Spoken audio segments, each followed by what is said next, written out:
Hi everyone, welcome to the Management Guide, a one-stop learning platform for all your exam preparation. If you have visited to our channel for the first time, then do hit the subscribe button and become the part of our learning community. Also, click on the bell icon to get notifications and stay updated with the latest content that gets uploaded on the channel. If you like our videos, then hit the like button. Also, share the videos with your friends and the near and dear ones. Have you ever wondered how organizations function smoothly? How they maintain a perfect balance between chaos and order, with each gear fitting perfectly into the next, driving the machine of business forward? The secret lies in the core functions of management: planning, organizing, directing, and controlling. Imagine a ship sailing through turbulent waters.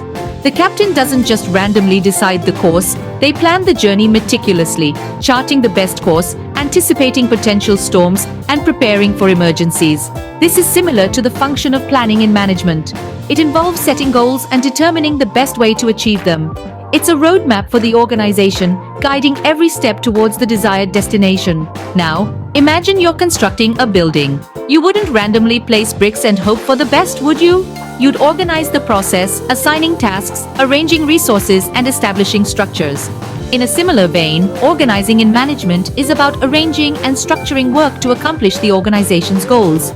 It involves determining what tasks are necessary, who will do them, how the tasks will be grouped, who reports to whom, and where decisions will be made.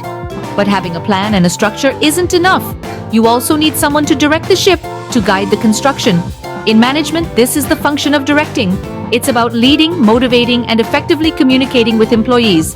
Think of a conductor guiding an orchestra, ensuring every instrument plays at the right time and in harmony with others.